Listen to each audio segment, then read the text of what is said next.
Hey there, Heather Ho there. It's Jeff Cutter down and welcome you to yet another Cutter Top 10 video. And today we're going to be doing the top 10 NASCAR drivers of all time, as I have my custom Kevin Harvick plate with me, and it's going to be fabulous. But let's not forget that Kevin Harvick, is a good driver too, but he's not like a legendary driver. I mean, yeah, he won a couple of in Daytona 500s, which is the big race for IndyCar drivers, but the fact is that he's not one of the greats ever, and neither is Bill Lang's favorite driver, Kyle Busch. He was not ranked in the top 10 NASCAR drivers of all time. I mean, he has had some great moments and all that too, but just not as good as the top 10 in this list. So anyway, let's get to it. Number 10 is Tony Stewart. You're thinking, why Tony Stewart in the top 10? Well, I didn't want to put bias for Kevin Harvick. I didn't want to show super bias for Kyle Busch for Bill. But the fact of the matter is that Tony Stewart was a pretty good driver, not just in NASCAR, but in IndyCar too. Most people actually struggle when they go from one major racing series to another. Like Jacques Villeneuve, when he went from IndyCar to F1, actually did pretty well. He nearly won the championship in his first season in 1996. But Tony Stewart was an IndyCar driver who went to a different discipline too. He was decent in IndyCar and came close in a few Indy 500s. He would actually race in a few Indy 500s during his NASCAR career and then would fly quickly to the Coca-Cola 600 in Charlotte. Tony Stewart was a great driver who went from IndyCar to NASCAR. Lots of wins, lots of spirit. And his number 20 was very ominous. Number 9 is Lee Petty. Lee Petty was the original guy, the OG of NASCAR's success. He laid the foundation for the early success. He was the first winner of the Daytona 500 in 1959. Stock car racing in the 50s was a whole lot different than it was in the 2020s. So Lee Petty won 3 championships and 54 races. He had a keen business sense that shaped the sport's early years, and his commitment to safety led to improvements for future generations and all that, and did not go under the Petty family curse.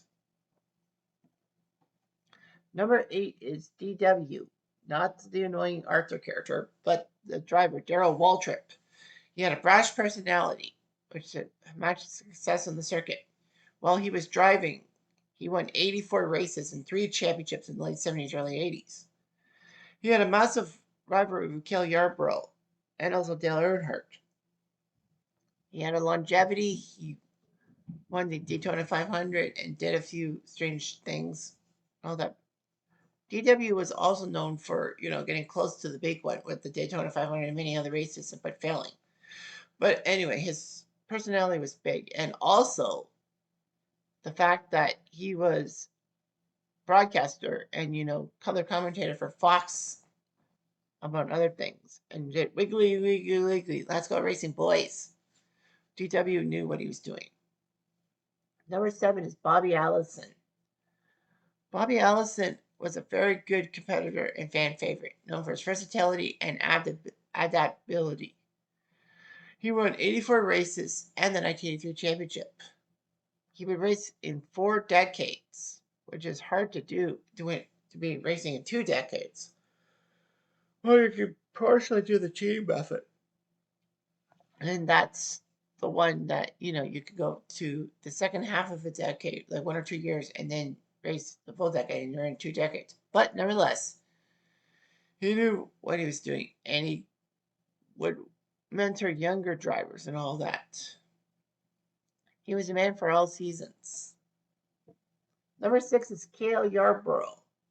Cale Yarborough was relentless, winning 3 straight NASCAR championships from 76 to 78.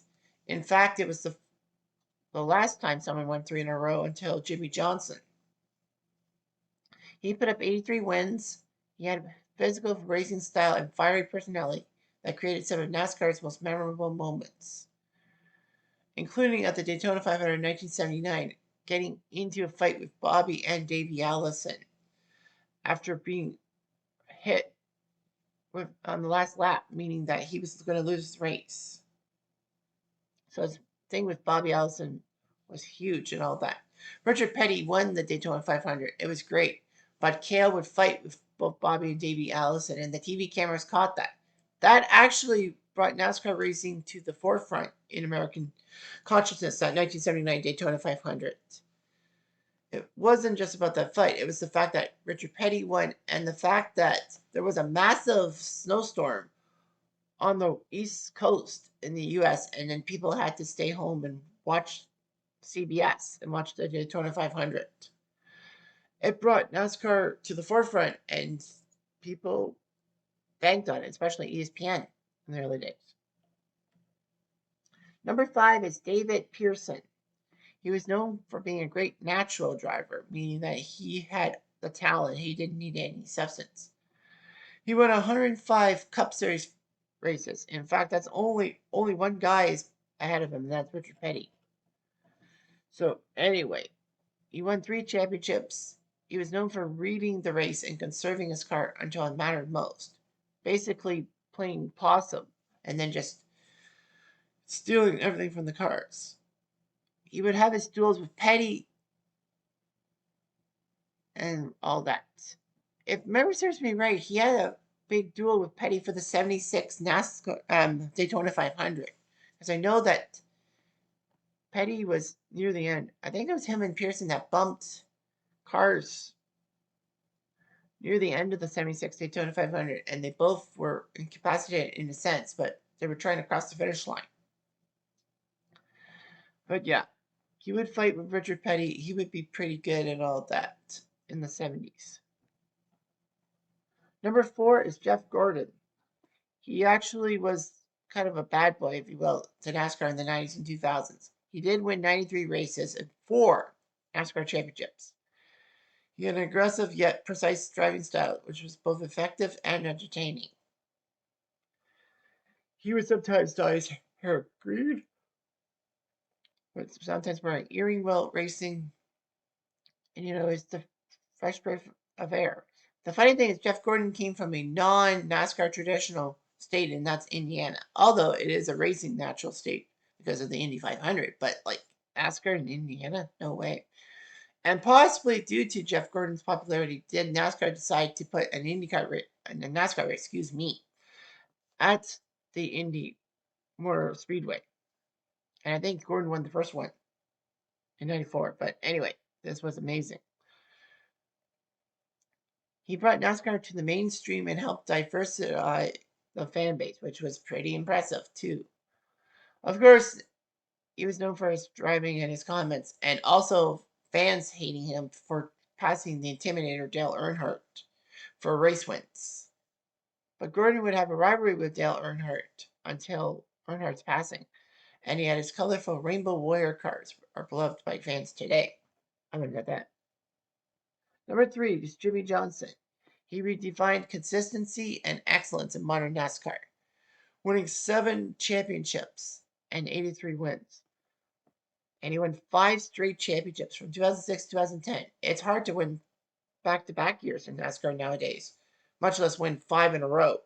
He was impressive and all that. And, people just wanted to see how Jimmy Johnson would do. And some people probably resented Jimmy Johnson because of his whole winning personality. But he had professionalism. It was a new standard for sportsmanship and preparation. He could change technology, he could adapt to rules, and he was on top of the world for almost 2 decades. So it's just impressive winning 7 titles, which is not the number 1 spot. Well, it's tied for first, but JJ got driving to the forefront in the 2000s, 2010s, so that works. Number 2 is the Intimidator, Dale Earnhardt, known for his aggressive driving style and relentless pursuit of victory, including the pass in the grass at the All-Star race in 1987. Earnhardt won 7 championships, tying for first with Jimmy Johnson and one other driver I have to talk about. And he won 76 races. He had a rivalry with other top drivers, fierce competitiveness, and charismatic personality. Unfortunately, Earnhardt is the only one of these 10 racers who actually died during a race, but that makes him even more great and all that.